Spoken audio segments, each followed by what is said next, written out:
I have wanted to make this video for a very long time. I just didn't really know what to say in it.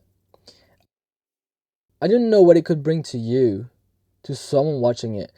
I wanted to tell people about that lifelong struggle of mine, but what would the end result be? I didn't want to just tell you about all the suffering I've had and all the ugly things without giving you any lesson I had gotten out of this, or anything valuable. But recently, I've had a breakthrough, one that fits the bigger picture and that allowed me to make sense of it all better, to communicate on it better too, so that you, my viewer, could get something out of this. Even for those of you who haven't been through the same route as me, even for those of you who don't have any phobia. So, let's start from the beginning. Emetophobia, for those of you who don't know, is the extreme fear of vomiting. And by that, I don't mean just seeing other people vomit or their vomit. I mean vomiting, period. The fear of having to throw up. I'm not sure when this started. I must have been around 6. I do, however, vividly remember the catalyst to my emetophobia, and what has brought me to become deathly afraid of throwing up. One day, during the spring of 2010, my dad brings home cookies. These cookies happen to contain peanuts, and unbeknownst to me, I was already allergic to peanuts at that time. Of course, I have one, I like it, and I have a few more.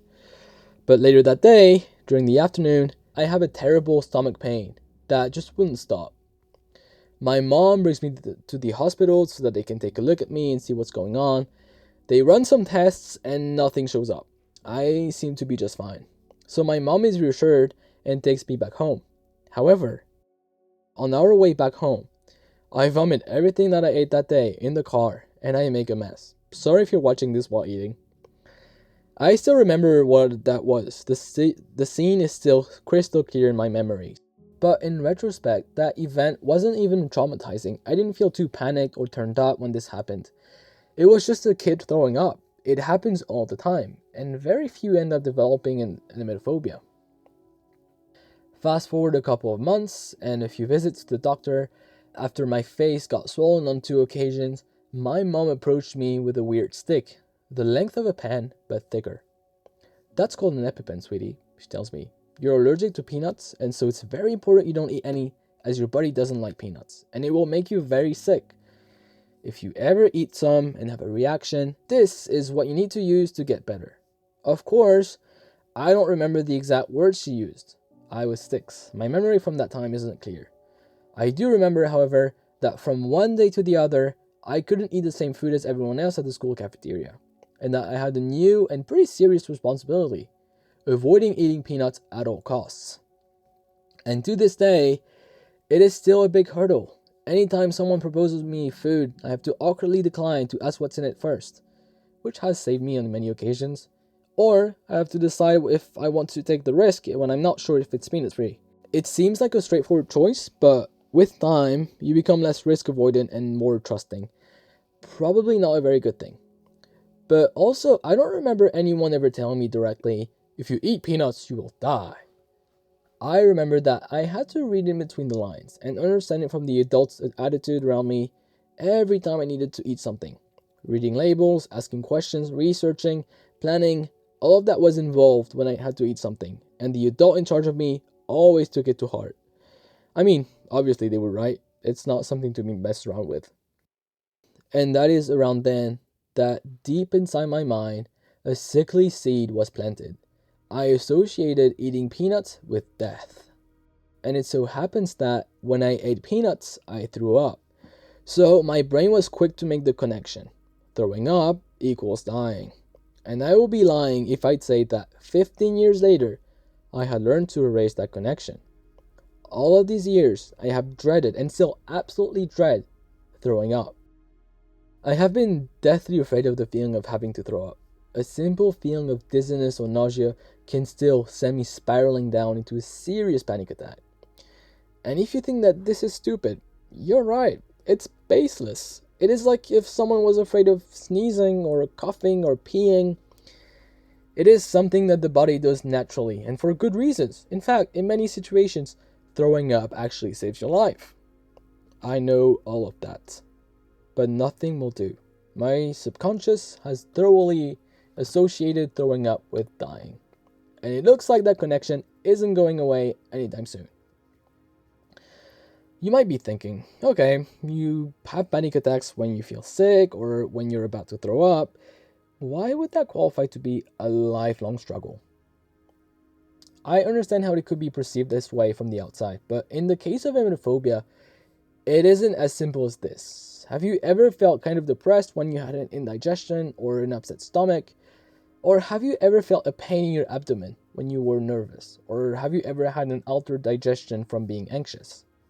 What I'm trying to explain here is that every time someone who has emetophobia feels something out of the ordinary, they'll be worried. They are constantly monitoring any sensation they have in their body, almost as if they were expecting something to go wrong.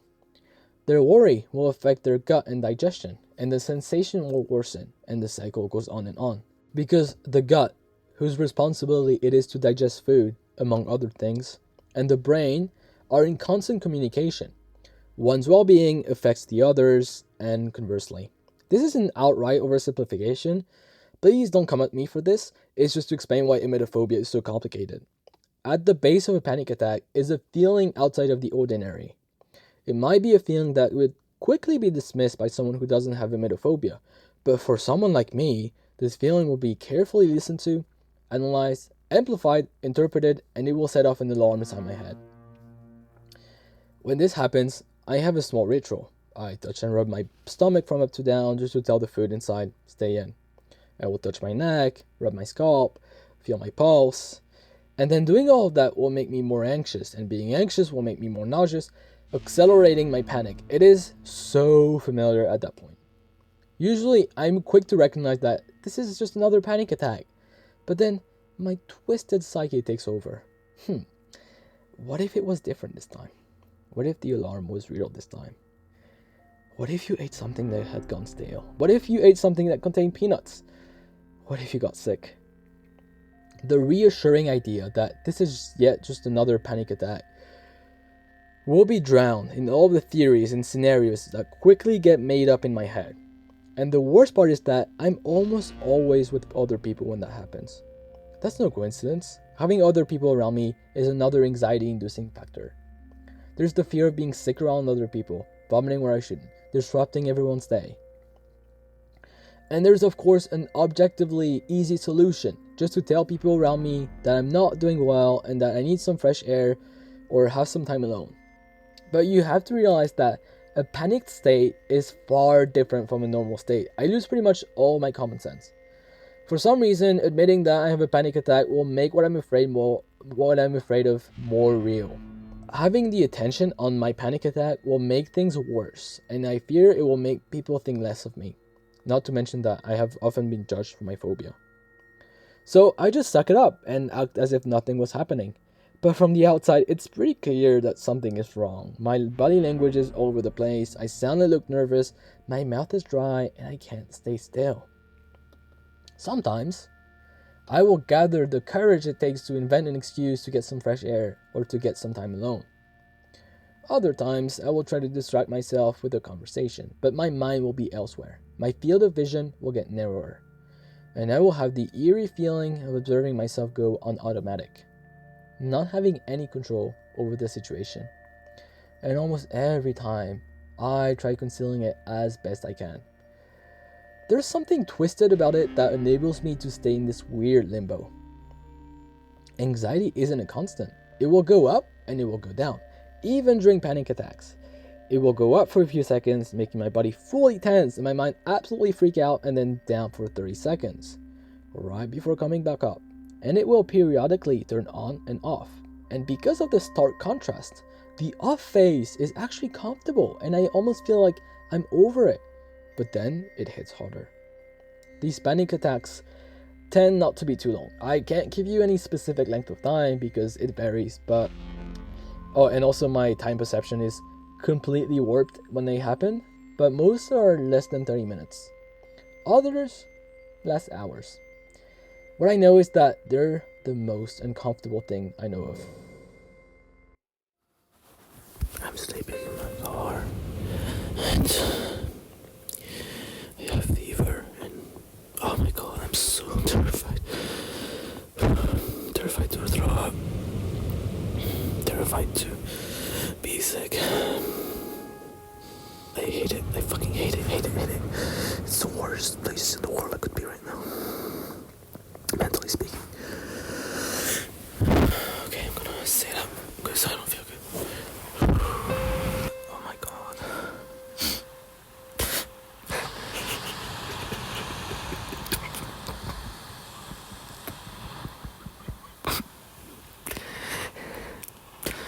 Okay, I feel better, but I know it's gonna go back up.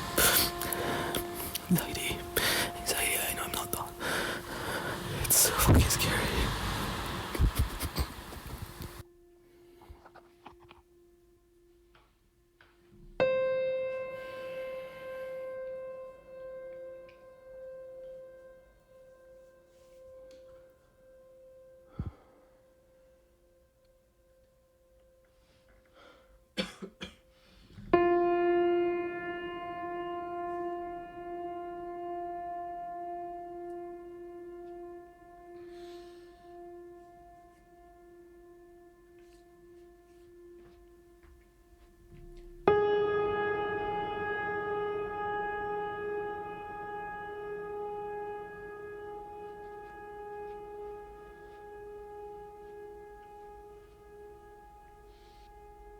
You can see how this is an issue. Any situation where I could have a panic attack is so tempting to avoid. But cutting out and avoiding one thing will lead to everything feeling a bit worse, and the fix will only be temporary. I feel very fortunate to not have developed that habit of avoiding everything, but rather trying to forget I have this phobia and dealing with the consequences when they do come. I realized that seeing other people and spending time with them was part of my life and that I needed it. And that it's not hanging out with other people in itself that made me panic, but a mix of different things. Their perception of me, the fact that I don't know what will happen, and also that socializing involves eating more often than not. All of that brings serendipity, novelty, and it takes the control away from me. But how often do you really control everything? There's something a bit depressing about that realization. It feels like my subconscious is shooting me in the foot. The panic attacks all come from within, but at the same time, I can't do much about it. It does feel like a greater force is imposing it onto me. It really gives me the impression that I'm stuck and that nobody is really able to help. I have received help from friends, family members, therapists, good ones and terrible ones. It's always the same. It feels like I can get support from them and relief. Even to this day, I will call my mom when I have a bad panic attack. But there's nothing that will cure my phobia. And a lot of the time, I don't have panic attacks. It doesn't worry me. I feel great. I even forget I have this phobia. I forget the pain and the despair that I just felt a few hours or a few days ago. But it always comes back. There's always something, a situation, a feeling, an action I take that will bring me to having another panic attack. And every time I have a panic attack, I feel like I'm going to die. My body reacts as if there was an imminent lethal danger right in front of me. And even if I consciously know that nothing like that will happen, it gets me. It wears me out. It's like getting sucked underwater by a whirlpool. There's so few situations or places where I haven't had a panic attack. But for those of you curious, here are a few common situations that I know will be likely to trigger panic attacks. Rides. Car rides, plane rides, boat rides, they're the worst. Bus, metro. Eating new food I've never had. Eating too much food. I guess that's the most common cause. Yeah.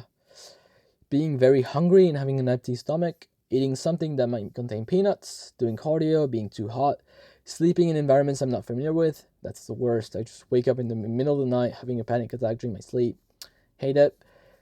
Having a migraine, sitting still in a crowd, and unfortunately the list goes on. Now, you might think, the solution to this is pretty clear and simple to me. You might not like it, Luca, but if you were to actually throw up, you would realize that it's actually good for you at a deep level, and you could get over that phobia. I thought that too. I have considered sticking 2 fingers down my throat to make myself vomit and hopefully feel better about it. I did not need to do that. and I could have never brought myself to do it anyway. I'll tell you now, it has happened twice in the last 10 years. How did it go? Terribly. I was petrified both times, and I was in immense pain. The first time it happened was at the hospital when I was 12, after a serious accident where I lost 3 teeth and swallowed a lot of blood. What had to happen, happened. I threw up 3 times in a row, and I felt much better afterwards. But it was still a very traumatizing experience. I suspect it helped for a bit, but I quickly came back to my old ways, and it had no impact. Okay, maybe I lacked the maturity at that time, and the circumstances were not right for the experience to be helpful. Then I'll tell you about the second time it happened. It was this year actually, before I turned 21. I had burritos the night before, and I went to bed super late. I slept terribly. At 4 a.m., I woke up from a dream where I was throwing up. I was super panicky. I felt something was just wrong. My stomach still turns from talking about it now. I went to the restroom. I tried to take a few deep breaths, but the sensation just intensified. I barely had the time to start panicking that I bent over the stool and it all came out. I'll spare you the details, but from 4 a.m. to 10 a.m., I was in there.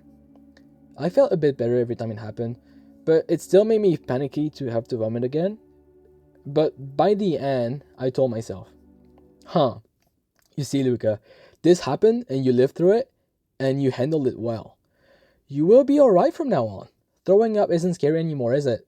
Not after all of that. Nope, I felt the same way about it the day after. Still super, super afraid of throwing up. A little had changed. A bit discouraging, isn't it? Writing about it now makes me a bit desperate. But I did say that I had something for you. Apart from just sharing my story and my mental problems, I did say that I had gotten an interesting lesson out of all this. Indeed. It's a lesson about myself and the way I should apprehend life in general. And that lesson is that not everything needs to be analyzed. In fact, most things shouldn't. That's it. After over 15 years of phobia and daily panic attacks where I felt like I was about to die, that's all I could come up with. Clever, I know. No, but there's some stuff that you come across, people tell you about it, and it goes in one ear and out the other.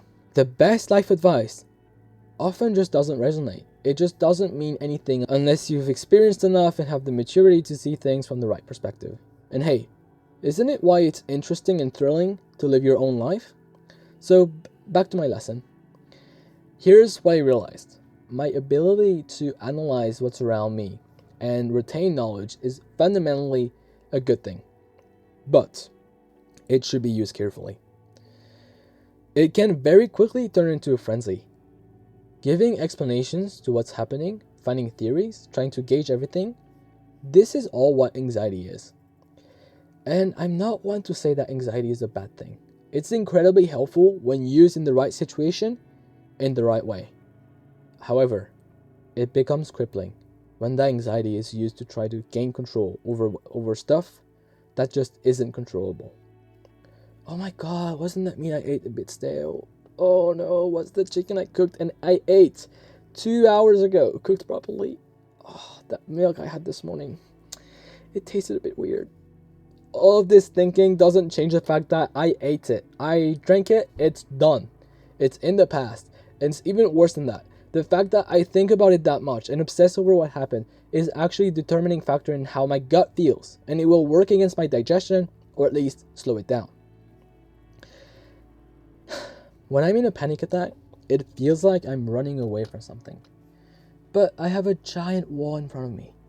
I've been so afraid of that thing I'm running away from that I have never looked back to see what it looked like. I only looked away. Sometimes there might not even be anything, or it might not be anything serious, But all I seem to want to do is avoid that thing and try to get away as far and as fast as possible. That can't work. I'm working against myself here. This is why emetophobia is such a problem. You can't escape. You will eat every day. You will digest the food you eat every day. You will get on a transport that might make you dizzy. You cannot make the probability of throwing up go down to 0. Impossible. It's all within me. It's a phobia of a natural automatic response of the body. It's a reflex, that's all that is. And I have found so many ways to try to feel better. Rubbing my belly, coughing, checking my pulse, swallowing my saliva a lot, fidgeting, all of this feels 100 times better and less scary and uncomfortable than doing nothing and contemplating my fear. To stay within the metaphor of the wall, trying to climb that huge wall feels orders of magnitude better than just looking around and standing still. And in every panic attack I've had, staying still has always been the most efficient method to cool down and get through it. But for these first few seconds, stopping any coping behavior feels like it's the hardest thing in the world. The pressure goes up and it's even more scary right before it goes down. Then I can see more clearly. Then my body understands that everything is okay, that there isn't any imminent danger. The same goes for my mind. Keeping my mind still is as hard, if not harder, than keeping my hands and legs from fidgeting and moving around. It's paradoxical, but it is actually possible to vomit from a high dose of adrenaline. When your body knows that there's a big danger right there, it will offload the stomach's content, to put it nicely, to have a better chance at fighting. It's an evolutionary response, and it's genius if you ask me. And the paradox is that by trying so hard to avoid maybe throwing up, I will bring my body to be incredibly stressed out and have a very high dose of adrenaline, but for something that isn't there, for something that isn't my body, something that isn't even material, just a dumb little offloading reflex. Isn't this nuts? It all lies in there, and having realized this, I feel better when I feel something weird in my body. I don't feel as stressed out as I have in the past. It doesn't feel like I'm absolutely stuck anymore. The lesson is simple yet so powerful. Just don't obsess over analyzing and knowing and understanding everything in the hope of changing an outcome you don't have any control over. Listening to what your body has to say, or your emotions, is extremely valid, but interpreting everything right away isn't. A rushing mind isn't going to improve the situation. And this is where I'm standing right now. I want this phobia not to take control of me anymore. When the feeling of throwing up comes around, I don't want this to suck me down and be extremely panicked and desperate. Instead, I want to let go and deal with it while being as calm as possible. My current therapist, who is a godsend, honestly, has had a very big role in this. One day, when we were discussing my fear of death, she introduced me to a beautiful metaphor about life. In her metaphor, life is a roller coaster ride. Once you are strapped in, why think so hard about what could go wrong? Why be scared? Why be anxious of this or that problem? There's no stepping out. The train has left the station. The only way is forward, and you might as well just throw your hands in the air, let go, and enjoy the ride as best you can. This metaphor truly stuck with me because I found it so easy to grasp, yet so impactful. You're in it. There's no way out. The only thing you can do is let go. So I'm not going to say, hopefully my phobia will go away and won't be a problem anymore. It will. I know that the next time I will take the plane, I will feel extremely anxious to throw up and have my heart racing. I know that the next time I overeat, I will be scared of throwing up. I'll cry. I'll feel scared and upset. I will be anxious of doing cardio because that might make me throw up. And if there's one thing I learned, it's that I should not avoid doing what I'm afraid of. The message of the video is a message of hope. Not the hope of having my situation magically get better and to magically heal with some sort of obscure therapy or whatnot, but the hope of adapting to my circumstances and making the most of this phobia. Because it can be turned around and used as a great strength. It trains you to go through and navigate a crisis, and everyone will go through several of them. It doesn't mean that the crisis will feel anywhere less painful or scary in any way, but having the tools to navigate that crisis and keep cool is incredibly valuable to do anything worth doing in life. The goal for me isn't getting rid of my phobia, not anymore. That's the easy and realistic way out, just like if someone who is poor wished to win the lottery. The goal is to attain some sort of peace that can help me heal on a deep level and have the patience and wisdom to accept the panic attacks as they come and stay calm and steady. And it feels like I'm on my way there. And truth be told, I love my life now. I am so far from the lowest point I've been at, when I was having multiple panic attacks every day in school, and when I felt mentally exhausted and terribly lonely because of that. I'm at a point where I know I can deal with so much. A food poisoning episode, being sick, or just being in a situation that sucks where I don't have any control. Because now, I am learning to throw my arms in the air and let go. Thank you for listening to my story.